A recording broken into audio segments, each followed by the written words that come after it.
Hi folks, and welcome back to Broadside Gaming with me, Zug. So, they fiddled with the talents on Tuesday, as you may have seen in the patch notes video that I've put up. Which means we need to fiddle with the builds. So let's jump in and take a look at what we're doing. So this is, of course, another Hive Scum build. And this is going to be around the Desperado keystone. First off, we'll look at the melee weapon choice. At the moment, I'm using the crowbar because it's actually quite a good weapon. It's entirely uninspired as a weapon choice, but it does work very, very well. Modifier-wise, mobility is your dump. Mainly because it may limit dodge distance a little bit, but it doesn't mess with our push cost, which is actually quite important for this weapon because the push is quite good. So let me show you what I mean. So with the crowbar, it has two modes. It has the bar and it has the crow. The bar, obviously, big, wide sweeps, knocks things around. Very good for horde situations. Crow, on the other hand, is a pick. Big overhead sweeps. Armor doesn't really mean anything to it. But if you get stuck in this mode in a horde situation, which occasionally you will, especially when you're trying to pick out armor from within a horde,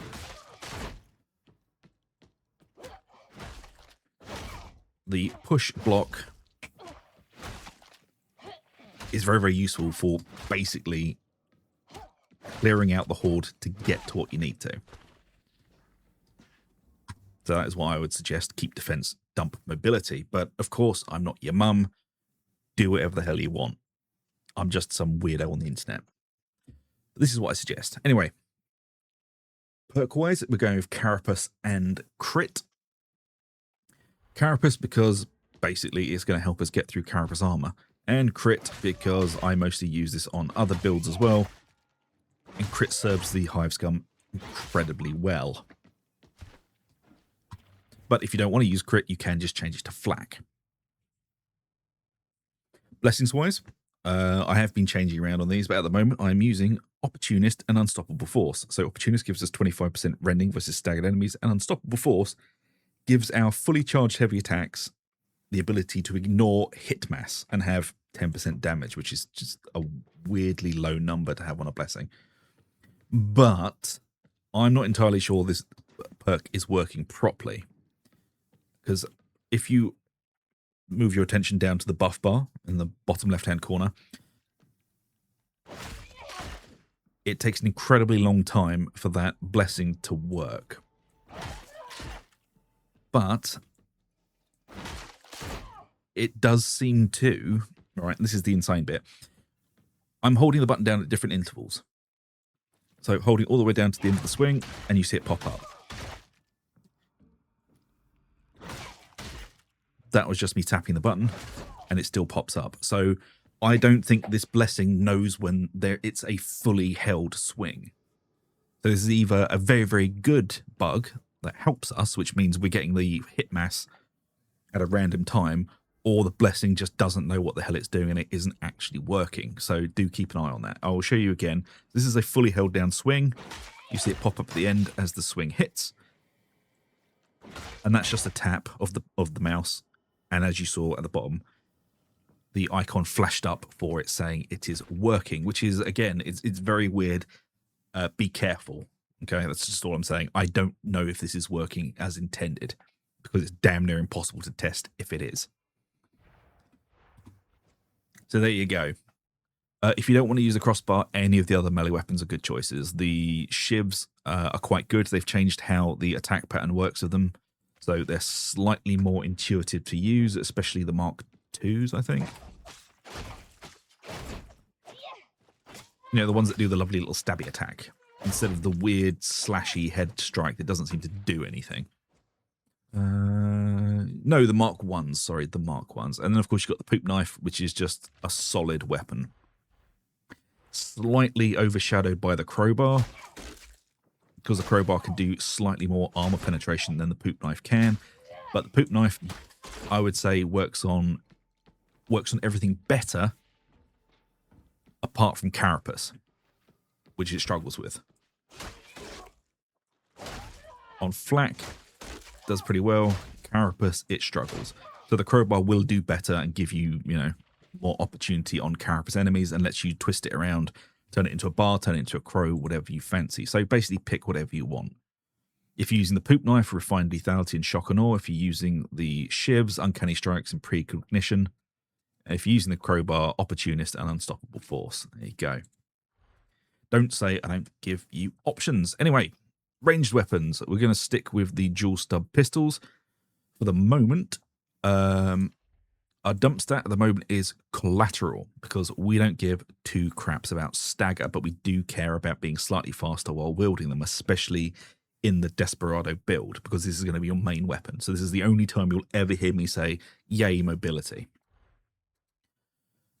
Perk-wise, we're going with Flak and Crit. Flak being the most prevalent armor type in the game, and Crit just giving you a massive boost with this weapon, especially with what we're picking in the talent tree. For the blessings, I'm still using Speedloader and Curican Roulette, but you can change these if you really want to. Again, I'm not your mum. Pick what you want. Where the hell is... Oh, there they are. So if you don't want the Curican Roulette, you can go for other things like Born in Blood, for if you want to stay safe and just keep firing back toughness, which is not a bad choice in the Hive Scum. You do not want Terrifying Barrage. Pinning Fire isn't great, especially when we're dumping out the stagger ability, so this may not give you as much strength as you think it does. Powder Burn, again, against suppressed enemies, it's all right, but these weapons aren't massively suppressive like, say, the bolt gun or the bolt pistol or other quite heavy firing weapons. Sustained Fire, it's all right. Desperado, again, it's more crit, but you don't really want to have double crit on your weapon. Hit and Run is actually okay. It allows you to shoot while sprinting. And Raking Fire is good if you can get into position. So, it swings and roundabouts, really. I do like Speedloader just because of the amount that you are reloading. And Curican Roulette is just, you can guarantee the crit to build as you empty your guns out. But, as I said, pick what you feel best with. For the curios, as you can see, I've finally got 3 curios that are maxed out. I was using a +3 stamina, but goddamn, this thing is flaky. Especially in groups with, I mean this in the nicest possible way, less experienced groups using newer classes, which means a lot of the weight is going to be on you, so I would prefer to be tougher than have stamina. Once the player pool kind of levels out and everyone's kind of back up into, you know, their fully peak physician, Jesus Christ, what am I talking about? Once people know what they're doing again, there you go. I will switch this to stamina, but for the moment, the increased defense is quite useful. So I've gone for 2 toughness with toughness, combat ability regeneration, and damage resistance gunners, and 1 max health with toughness, stamina regen, and damage resistance to gunners. Stamina regen, as I say this in every video, is not to make the stamina regen faster. It is to lower the cooldown before stamina starts to regenerate, because there is an internal cooldown, and this does make it shorter. But if you really want to, you can dump off stamina regen and combat ability regen for extra health. For having plus 15% extra health across all 3 curios is not a bad idea at this point. There you go. That's the gear. Let's jump into the talent, shall we? So as I said, this is a Desperado build, so we will be taking Desperado type talents. We are taking In Your Face for range damage against targets within 12 meters, scaling down to a minimum of +10 at 30 meters. We are taking Voice of Tetrim, replenish toughness on ranged kill, elites and specials instead grant 15. Taking Speedloader, because we want to be able to reload, is reload speed for 8 seconds on close range kill, which is basically all of your kills.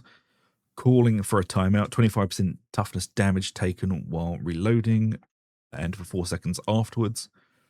Burst of Energy, gain stun immunity and for 6 seconds and restore 50% toughness when toughness is broken. Cooldown is 10 seconds. This is incredibly powerful. I would suggest taking this on any Hive Scum build. Then we've got Precision Violence. Melee hits replenish toughness. Melee critical strikes and weak spot hits instead replenish 8%. And critical weak spot strikes replenish 12. We can dump this out, as this will only work when we are forced into melee. So I'm taking this because it will help us when we are forced into melee, which will happen. But if you really want to, you can dump this out. It will just get sketchy. And float like a butterfly. Perfect blocks and successful dodges grant 20% critical strike chance for 3 seconds. And then we've got the Chem Grenade. Again, it's just incredibly powerful. You can switch this out for anything you want, though. They have buffed the Boombringer to be not terrible. So you've got 3 charges of it now, and also it does more damage. We've got Gang Tough for range damage and toughness damage reduction, into Nimble for dodges are extended by 25%, and time considered dodging is increased by 50%, into Slippery Customer, while sliding gain melee attack immunity. This is incredibly powerful. Again, I would suggest taking this on any Hive Scum build. Tis Butter Scratch, replenish 30% toughness over 3 seconds after taking ranged toughness damage. Losing all toughness cancels the effect. This is very, very good for dealing with chip damage, which there is a lot of in this game. So most of the time, you are expected to be able to block or dodge melee attacks. That is like the bar. You know, when you're playing at max level in Auric, Havoc, whatever, Maelstrom, you know, you can visually tell when melee attacks are coming, and you can dodge, block, all that stuff to ignore it or just get away from it. But range damage, you can't see coming most of the time. In a crazy situation, something will get a shot off on you. So this is going to help with that. So this is basically to bandage chip damage. This isn't going to stop a sniper shot. You know, that's something you're going to have to learn to deal with. But this is going to help. Jittery plus 40% dodge recovery speed while stamina is above 75%. You can dump this out, but this is another like quality of life talent that I would suggest taking. Anarchist for 5% crit into toughness boost, and then we're taking Enhanced Desperado. You swap and reload to your ranged weapons, and you enter Desperado for 10 seconds. For the duration, you become impossible to hit by ranged attacks. The sprinting costs no stamina, as well as gaining 20% sprint speed. While the ability is active, reloading your weapons does not reduce your ammo count. Additionally, enemies within close range become highlighted. Killing highlighted enemies with your ranged weapons extend the duration by 1 second. After 20 seconds, the extending becomes diminished. Base cooldown is 45 seconds. And then we're taking Pick Your Targets to gain 15% rending for your ranged attacks while Enhanced Desperado is active. This is going to let you gun down crushers. It will eat all of your ammo, but as we don't care about the ammo in our reserve, it doesn't matter. It will just eat the clip. But with the rending, it will allow us to do that. Active killing highlighted enemies also grants plus 3% range damage, stacking 5 times. We're not taking Focused Resolve because it's not very good. Now, we're going to head into the middle. We're going to take a bit of melee damage because, as I said, even though we are a ranged build, we are going to be forced into melee. We're again going to be taking Like the Wind for sprint, dodge, angle. In addition, sprint dodging is available when stamina is depleted. This is actually quite powerful. Punching above one's weight, plus 15% damage to elites and monstrosities, and then we're taking Hive City Brawler for up to 20% damage reduction depending on available stamina. Additionally, up to 20% melee damage dependent on spent stamina. This is one of those things where it would be quite good to have a stamina curio, but at the moment I don't advise it. And then we're going to be taking the ranged Keystone Tree, which is Vulture's Mark. We're going into Unload. Reloading your ranged weapon grants 2% damage for 7 seconds. Each 10% of magazine spent during the duration grants 2% additional range damage. Hypercritical, critical strikes instantly kill human-sized enemies if their current health is less than 2 times the amount of the damage of the critical strike. We're taking Pickpocket. This is basically mandatory for any Desperado build. Killing an elite or special while the ammo reserve is below 20% will fill it back up to 20% plus. The Sweet Spot for 25% weapon weak spot damage. And then we've got Vulture's Mark. Killing a special or elite enemy with a ranged weapon grants you a stack of Vulture's Mark for 8 seconds, stacking 3 times. Each stack grants 5% range damage, 5% range critical strike chance, and 5% movement speed. While at max stacks, specials and elite range kills restore 15% toughness to you and your allies in coherency. And we're also taking Vulture's Dodge. Ranged critical strikes grant immunity to all attacks. I've seen a lot of people be disparaging about Vulture's dodge. But it is ridiculously powerful, especially if you have this much front-loaded crit in a build. I mean, with the dual stub pistols, it'll be less, but if you're playing this build with, say, the auto pistols, it'll be up quite a lot. And also, you have to think about it. Yes, it's 1 second of immunity, but that 1 second can also make the difference of being alive and dead. It's an incredibly powerful talent. I mean, even with... I mean, you can see it ticking almost continuously down at the bottom. It's just refreshing. As you fire, it damn near has a continuous uptime. But like I said as well, with the Desperado, when you're in it, you can quite happily chew through crushes. Not so much when you're not. As you can see, it's quite a bit of a slog to get through them. I mean, you can do it, it's just a massive waste of ammo. So when you're in Enhanced Desperado, you can kill crushers. When you're not, I wouldn't bother. Use a different method. What the hell am I looking at? But as I said, you can actually use the dual auto pistols. They're not quite as accurate because they do jump around like a greased puppy, but they do work very well with this build. I just wouldn't take this into Havoc, or at least Havoc above level 25. But they do the Lord's work. As you can see there, they are quite happy at chewing crushers. Not doing a great job, obviously, it's not Bolter, but I mean, they can do it in a pinch. And also, they're quite amusing, but I do prefer the dual stub pistols. They're very powerful, and they get the job done. And also, don't forget, you have the extra action button, which spins your gun and makes it very, very, very accurate for a brief second. I'm terrible at using it, but you know, whatever. So you can get quite long shots off of these, and even without using the stupid spinny crap, you can put some shots down range and deal with snipers. As long as you can see the damn thing, you can probably kill it. Just look at the uptime of the Vulture's dodge. I mean,